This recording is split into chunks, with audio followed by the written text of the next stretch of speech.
What's going on, everybody? Kyle here, and today we are going to be covering a real estate broker versus a real estate agent. What's the difference? I get this question asked all the time.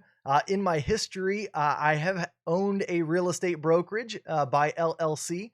Currently, I've got my real estate salesperson's license, and I'll kind of talk a little bit about why that is and how everything has come to be. I'll talk about the advantages and disadvantages of having a real estate license versus a broker's license and vice versa. So we're going to cover all of that here today. And so let me go ahead and just jump right in here. I want to just let you know, if you're a new agent watching this channel or a new broker watching this channel, please consider subscribing. I put out new real estate training content every single week and here on my channel. And if you could also give this video a like and leave a comment down below with what you think. If you have any suggestions, if maybe I misquoted something or said something wrong. But anyways, I just would love to hear from you, and definitely consider hitting that subscribe notification. So let's go ahead and jump right in to today's training, which is real estate agent versus broker. All right. So what we're going to cover is common misconceptions. First off, I think there's a lot of terminology that goes around as far as, what a broker is, what a realtor is, what an agent is, all sorts of different things, sub-agents. So we're going to cover all of that, kind of clear that up just to kind of set things straight from the get-go. We're going to talk about the advantages of having a broker's license over an agent or a salesperson's license. Then we're going to talk about what is required to be able to go get a broker's license versus getting an agent's license, and how much harder it is, if it's worth it, all that good stuff. We're going to talk about disadvantages to having your broker's license. Are there any disadvantages, or why wouldn't everybody just go get a broker's license, right? So let's go ahead and set the record straight. Let's kind of clear up some of this terminology and talk first about the terminology with regards to brokers, agents, and all that good stuff. So with an agent, you're going to hear a lot of times, the most common term is a real estate agent, right? That's what you hear most often. But in actuality, most licenses that are given out are salesperson's license. So when you're considering two different licenses, you've got broker's licenses and salesperson's licenses. There's not really an agent license. That's just something that we all say. It's kind of, familiar to most people, but realistically what we're comparing is a broker to a salesperson's license. Okay. And that's kind of standard across most of the states that I know of. But then you're also going to hear the term realtor. What is a realtor, and where does that fit into all of this? Well, realistically, a realtor is a salesperson or a broker that actually is part of the National Association of Realtors. They pay additional dues to become part of this organization, and they have to abide by the Realtor Code of Ethics in order to be a part and be a member of the realtor community, that realtor group. And so a salesperson can be a realtor, a broker can be a realtor, and so that doesn't really distinguish between salespeople or brokers. So just don't get that confused. And then lastly, you probably have heard maybe the term sub-agent. Sub-agent usually refers to a salesperson as well. Typically, that salesperson is a sub-agent of their broker. And so and I'll kind of get into this here a little bit later, but salespeople cannot go out and just conduct business in real estate on their own. They all have to have a real estate broker. So typically, that salesperson is considered a sub-agent of the broker. All right. Next, we're going to talk about, salesperson's license is what most people receive. We kind of talked about that. Typically, it's easier to pass that licensing test. There's a 70% pass-fail grade you usually would receive on your exam. And so, which it's, pretty easy to get over the 70%. Most states, to get your broker's license, requires a higher pass-fail percentage. It might be an 80, it might be an 85. And typically the questions can be a little bit harder, more challenging. So to get your salesperson's license, it is most common, and it is easier to pass than a broker's license. But, again, a salesperson's license is basically useless if that's all that you have, if you never get it sponsored. You've got to have a sponsoring broker as a salesperson to be able to go out there and conduct real estate business, to be able to earn commissions, to be able to represent a client. And so, realistically, that license is not very effective if you don't have a sponsoring broker. Whereas a broker's license can stand on its own, right? And we'll kind of talk about that here in a little bit. So you'll see, yeah, I talked about that already. A realtor is not a generic term. It's a national, a member of the National Association of Realtors. They do abide by the Realtor Code of Ethics. So it's not just a generic term. A lot of times you'll hear that thrown out for just, somebody who's in the real estate industry, oh, they're a realtor. Not everybody is a realtor. They could be just salespeople. They could be just a broker, right? They don't necessarily have to be a realtor. They don't have to be a part of that group. Now, some MLSs and where we are a part of, as far as where all of our listings go, do require salespeople and brokers to be a realtor. That's kind of a separate thing, but in most places they do not have to be. So I'll just point that out. All right. So now, again, if you haven't already, please, I'd ask, make sure to subscribe to this channel. Leave a like, that little like button down there. Hit that like button, and if you could, leave me a comment. Let me know what you think. If you're a broker, if you're a salesperson, give me some advantages, things you've learned over the years. I'd love to hear from you guys. All right. So some advantages of being a broker versus being an agent are, one, that you can operate on your own. I talk to a lot of brokers, and kind of one of their number one things, as far as what they like most, is not really having to uh, answer to anybody, right? Like, they can just kind of do their own thing. Now, that being said, you always are answering to your clients, or there's legal, ethical kind of things that you got to answer to. But in most terms of the sense, you don't have somebody there that's like forcing you to do things a certain way, telling you how you have to turn in your paperwork. Whereas if you're a salesperson and you're at a brokerage, you do have to do things how the broker asks, because they are pretty much responsible for all of your actions as a salesperson. So if you are your own broker, you can pretty much just do whatever you want to do in the terms of your paperwork and how you want to conduct your business, as long as, of course, you're abiding by the real estate community guidelines and all the rules and ethical things. So that being said, the next one is that you can actually recruit agents to work for your brokerage. They can do transactions on your behalf. So one thing to just make sure I've set it pretty clear here is that a broker doesn't have to have agents, right? That may be one reason they want to get their broker's license, but there also are brokers that just want to get their broker's license so they can go conduct business. They can start their own brokerage, not have to be at a franchise brokerage or any kind of brokerage that's already out there. They could start their own, but just be their own agent at that brokerage, right? Like, they could do that if they wished. But the other advantage, the most common one you'd probably see, is that they want to go and build a business. They want other agents to come in and work at their brokerage, and they want to be able to receive a commission or receive a percentage of those agents' commissions. So that is a common advantage you'll see. Also, the broker owner or broker associate title sometimes may give an edge to an agent or to a broker if they're going into a listing competition, or like in a listing presentation and they're competing with another agent. If this person has their broker's license and this one only has their salesperson's license, in the eyes of the client, that broker title may carry more weight. You just never know, right? It can definitely happen.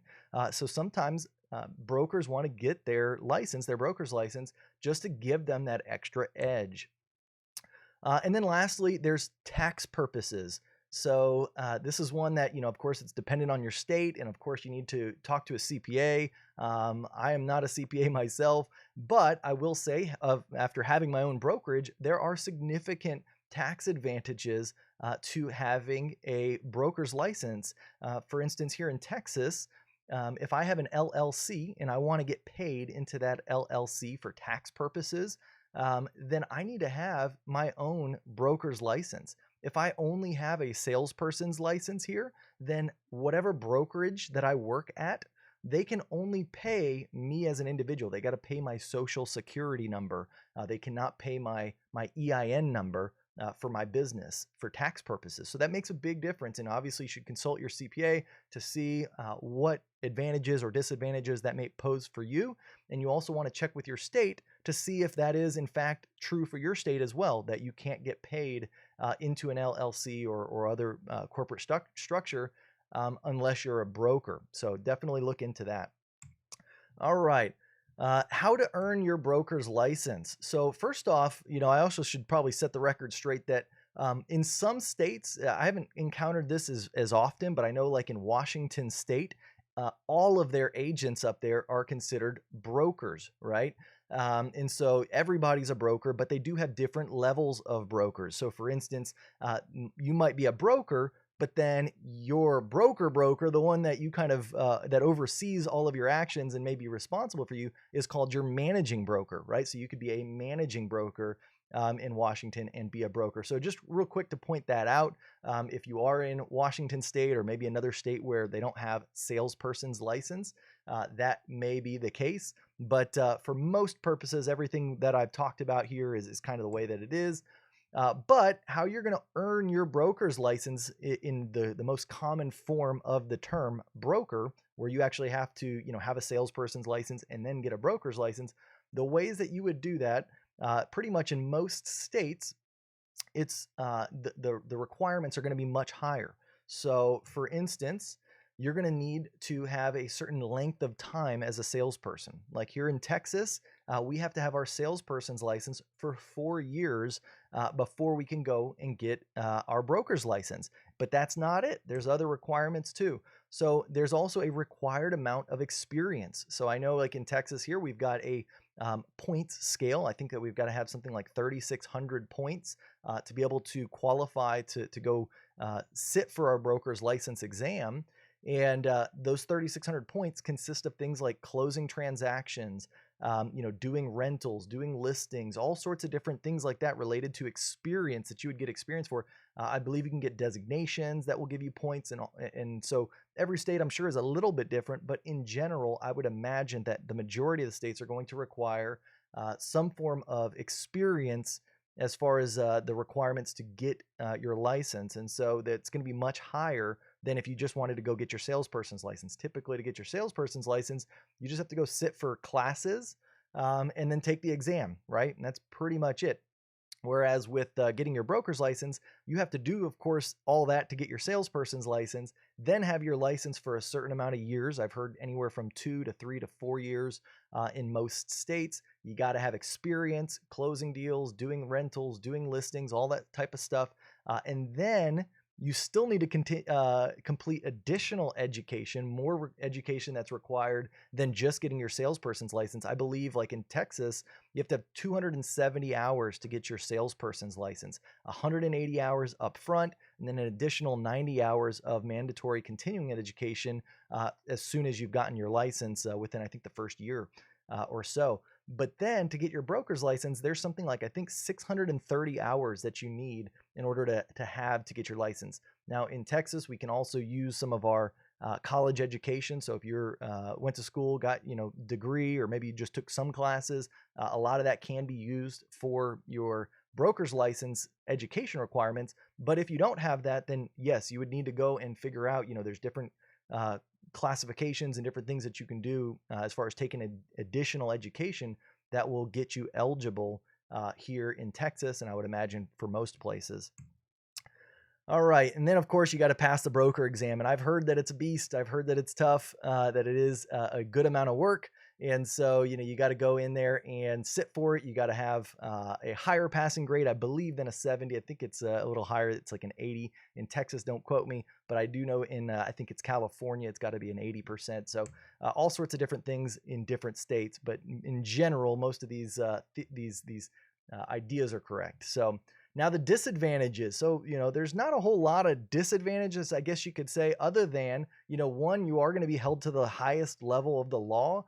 If you're doing things right, you're obviously an ethical realtor, shouldn't come into play a lot. But that being said, everybody makes mistakes. And sometimes if you are a broker, you are going to get, held to that highest letter of the law than if maybe you were a salesperson, right? Because again, if you're a salesperson, your broker is typically the one that is responsible for most of what you do. That's not to say you can go out there and do just whatever you want, but in general, you are expected to have known more things if you're a broker. So potentially, if you ever got in a sticky situation, that might come back to bite you.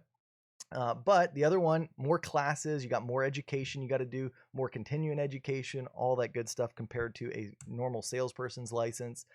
Much harder exam to, with a higher pass fail limit, possibly higher insurance and licensing costs, especially if you're going out there and sponsoring other agents. You are going to face higher insurance requirements because, not only are you insuring your license and that you are going to do everything properly, but if you have other agents, of course, your insurance has got to cover them as well. So that can also be a disadvantage. But you're going to also be liable for the actions taken by salespeople whose license you've sponsored. So if you are bringing in agents into your brokerage, of course, we all want to say that we are, there for our agents and we can, manage and make sure we oversee all their transactions. But there's just so many little facets of a transaction that even with the best intentions, things can go wrong. And so whenever you have your own broker's license and you start taking on other agents, you'd obviously increase the chances of that. All right. So some other options, guys. There are other options as far as not having to get your broker's license. You can stay a salesperson and do a couple other things that might be similar to having a brokerage. So first off, I talked to a lot of agents that, they don't want to have their own brokerage, but they want to build a team. It's kind of somewhere in the middle. As a team leader, you're still most likely a salesperson. You don't have to be a broker to get or to have a team in most cases. But let's just say you want to be able to scale up, or you want to be able to build your business a little bit larger than just yourself. Typically, if you build a team, that allows you to do that. Now, of course, every brokerage is going to have kind of some pros and cons to doing that, right? Like each agent may have additional caps, or they might add to your cap. The splits could change, all sorts of different things there. So you got to look at it and see financially if that's a good option for you. But it's certainly an alternative. You don't have to do anything different. You don't need to go out there and take, the broker exam or take extra education. Typically, you just, check into what your team policies are for your brokerage and see if that's something you want to do. You can kind of obviously figure out more information about that. One other option is an LLC brokerage. So this is actually, I mentioned, I had my own brokerage to begin with. This is how we ran it, is we had an LLC. That was my LLC that I owned. And then we had a sponsoring broker who basically, they were a licensed broker here in the state of Texas. And I paid that person to sponsor my LLC so that way my LLC could run as a brokerage. And then, at that point, I could go out and I could still hire agents to work under that LLC. Now, of course, I did still need to get some approval by the sponsoring broker that sponsored that LLC, because that person is still liable for everything. They're sponsoring the LLC, but it allowed me as, a salesperson to be able to kind of operate a little bit more independently, right? I didn't have to go work for a franchise brokerage. I didn't have to go work for, a independent brokerage. I could start up my own thing. I had to find somebody who was willing to sponsor the brokerage. And when I say willing, it's typically a financial situation. You got to pay somebody to do that. And, but there's all sorts of different options out there. It's similar to like if you're an agent and you just need your license sponsored by a broker. There's a lot of brokers that will, you can pay per transaction or something like that, and have your license be sponsored by a broker, but they may not have brick and mortar offices. They might not have all the stuff. They're essentially just sponsoring your license so you can conduct business, and it's kind of like a per transaction thing. Same thing kind of in the LLC brokerage space. There's brokers out there that sponsor LLCs. And of course, you've got to be a good candidate, a good fit. You got to show that, hey, if you're kind of managing this, you're trustworthy. You're not just going to, send them, all sorts of agents that are doing unethical things, or you yourself aren't doing unethical things. But that could be an option, right? If you wanted to look into it, or you could join a brokerage that allows you to build revenue and profit share, or profit share. So, that's what ultimately I chose to do. Back in 2017, I ended up making the move over to EXP. I took my independent brokerage, the brokerage LLC that was sponsored at the time, and I decided, hey, I don't want to do that anymore. I want to instead kind of build it. It's like almost like a hybrid, right? Like it's almost like building a team, but it's also like building a brokerage within a brokerage. Essentially, at this point, I've got about 250 agents across 30 different states that I've sponsored. I earn a percentage of their gross commission income on every single deal that they do. And I can still actively sell real estate myself, here in San Antonio, Texas. And so there's options like that out there. I know, like the brokerage I'm with, eXp Realty, we pay a revenue share, and I've got other videos that talk about revenue share and how that works and the advantages to it. There's Keller Williams. I know they do profit share. And there's pros and cons to both, right? To profit share versus revenue share, and the Keller Williams model versus the eXp model. I've got all sorts of content that I've created around those types of things. I've talked to all sorts of agents that ask me every day about the difference. But then there's also other ones. I think Exit Realty might have been one where you'd get paid like on agents that you sponsor into the company. So there's different models like that where if you want to still just sell, you want to be a salesperson, but you may have ambitions to kind of scale up and either build a team or get some kind of benefit from agents that you might bring into the business. There are definitely other options versus having to go out there and just start up your own brokerage. So I would say make sure to explore all of your options first before you go out there and do all of that.